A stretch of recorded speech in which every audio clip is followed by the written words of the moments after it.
Olá pessoal, tudo bem? Sejam muito bem-vindos aqui no nosso Recorte Jurídico.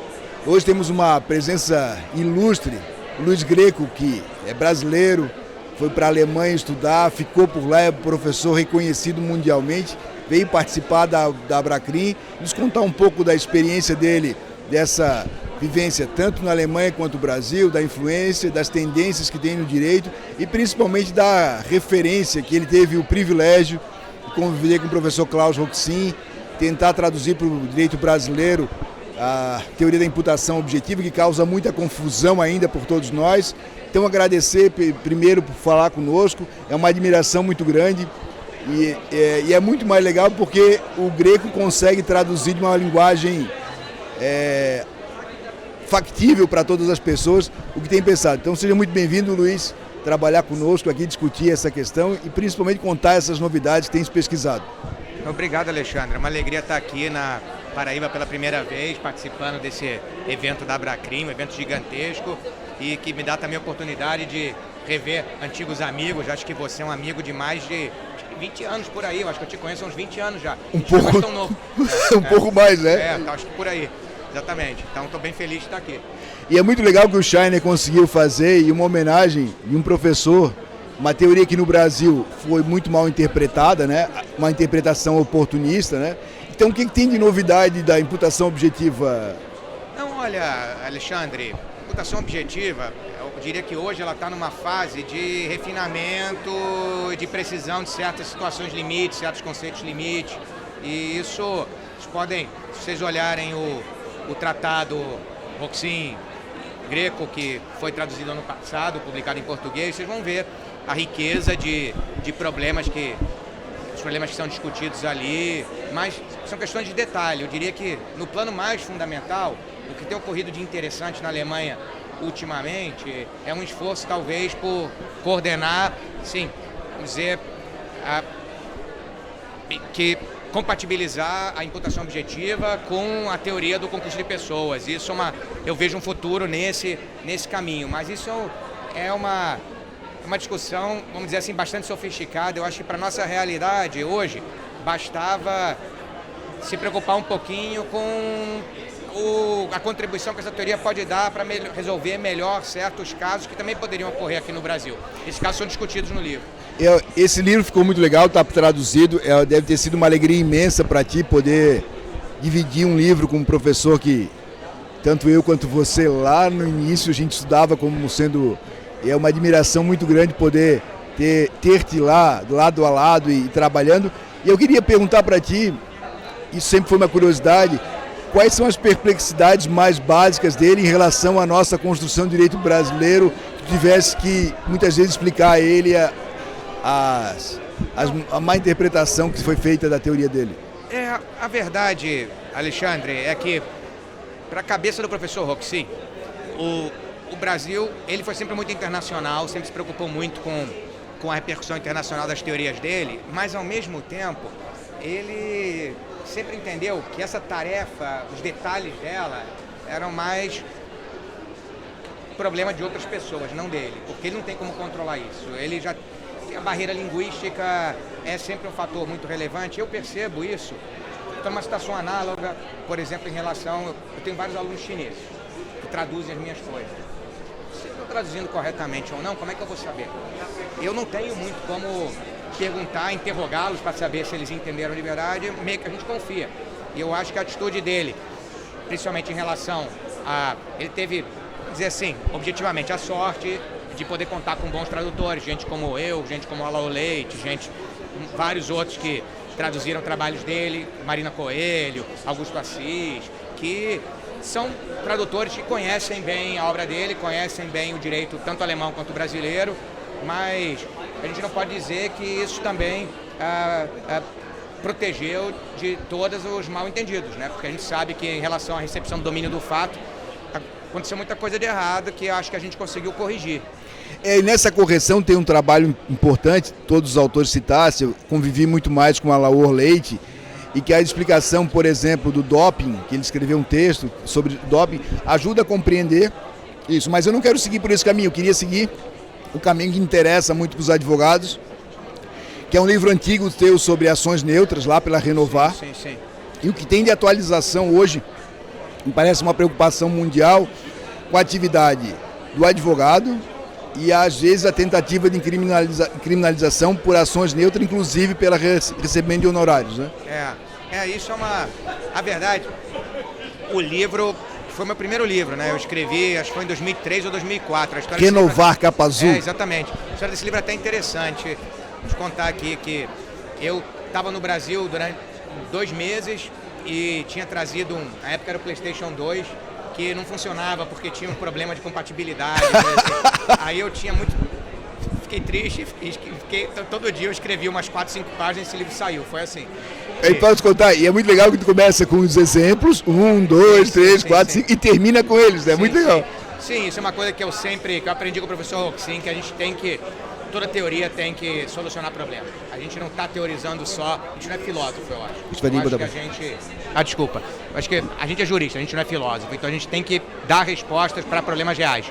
E esse problema das ações neutras, como você está identificando, é muito próximo de problemas como lavagem também, e é muito próximo de problemas como, que aqui, graças a Deus, a gente não discute muito, mas favorecimento pessoal, isso. Que aqui a gente não discute muito, mas tem agora obstrução de justiça também na lei de organizações criminosas. Então são todos problemas muito parecidos, porque de certa maneira o que o advogado criminalista faz é meio que resistir à pretensão do Estado de castigar alguém, resistir ativamente. Então, como que a gente vai delimitar a atividade legal de defender alguém da atividade ilegal de realizar um favorecimento pessoal, realizar uma lavagem de dinheiro, realizar uma obstrução de justiça? A solução alemã aqui é fundamentalmente a seguinte: se o advogado se move dentro dos parâmetros do processo, assim, se ele faz aquilo que é processualmente ilícito, ele nunca pode ser criminalizado por isso. Ou seja, exercício de direito de defesa vence qualquer dispositivo de direito material, é mais ou menos isso. Agora, em recepção de honorários, como é que é? Isso a Alemanha resolveu por uma decisão do Tribunal Constitucional Federal, que disse que só se o advogado tem certeza de que os honorários têm origem ilícita, que ele pratica crime de lavagem. Se ele só tiver dúvida, ele não pratica. E o ônus da prova é do Estado? Sempre. Aqui isso, tem uma dificuldade, às vezes, entender isso. Não tem dúvida, porque processo penal, toda a prova tem que ser feita pelo Estado. E essa solução do Tribunal Constitucional foi reconhecida pela lei também, assim, está na lei agora, no dispositivo de lavagem. Então, eu acho que aqui, pelo menos para todas as considerações práticas, o problema está resolvido. Mas eu diria assim, a gente não pode esquecer que tem pessoas, vamos dizer, o sujeito de origem humilde, que suspeito de tráfico de drogas e que agora vive numa mansão e vai pagar o advogado. Que é muito provável que, não sei se esse sujeito vai poder pagar um advogado, porque talvez o advogado tenha que defendê-lo gratuitamente para não ser criminalizado. Não sei. Bom, eu não sei como que se resolve esse tipo de caso. Aqui no Brasil eles têm tido uma ideia de se emitiu nota, se emitiu nota, estaria liberado, o que não é válido, porquanto a ciência, nenhuma outra atividade, o conhecimento, acaba gerando um problema, que são os advogados que defendem toda uma corporação. Ou seja, não é um cliente, não são dois, mas quase um cliente, um advogado cativo que atende todo um crime organizado, facções, aí fica difícil muitas vezes defender o contrário. Mas mas eu acho que dá a nota ou não dá a nota, claro, eu entendo, deve existir essa ideia pensando naquele advogado chilantico que recebia a maleta de dinheiro, né? Deve ser por causa disso. Mas a maleta de dinheiro em si não tem nada demais. Sim, o importante é a origem do dinheiro. Né? Isso é muito legal. Luiz, para não te tomar muito tempo, eu sei que tu vai falar no Congresso, o que tem de tendência, que tem de novidade legal no direito penal? Olha, é tanta coisa, Alexandre, é tanta coisa, não sei nem por onde começar. Eu diria que estou vendo aqui também o que você está fazendo, essas coisas de inteligência artificial, acho que isso vai dominar a nossa... A gente está meio que... Está quase que numa queda livre, não sei, acho que a metáfora correta é essa.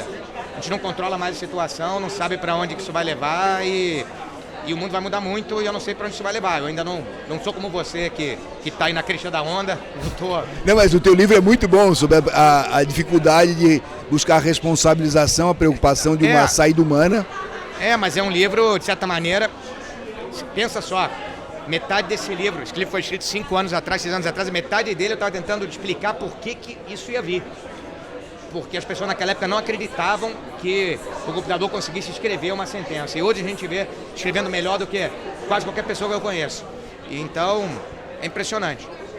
Não sei, eu ainda acho que aqueles argumentos são válidos, mas a verdade é que talvez eu esteja se defendendo aquela posição de dizer, sei lá, Cassandra, ou não façam, mas tá todo mundo fazendo mesmo. É um pouco como... Essa é muito legal. Só para terminar então a nossa fala, porque eu sei que não quer tomar tempo, o meu livro lá que tu fizesse um diálogo, eu fiquei contente, ela é a história da IA. Hoje, depois do Transformers, é outra coisa. É verdade. Então as nossas referências, até teóricas da crítica, passam por uma atualização que a gente também não entende. E quando se vai estudar com esse pessoal, eles também não sabem porque a IA faz mágica no que se refere ao Tolkien ali. Ninguém sabe de fato como acontece. Então o desafio é grande para todos nós. É verdade. E aquilo também, né? Se a vida inteira vai mudar, o direito vai mudar também, porque o direito é vida. Isso a gente não pode esquecer. E a gente não pode ter... Se hoje eu vejo, quando eu cozinho, como é que eu uso o ChatGPT para cozinhar.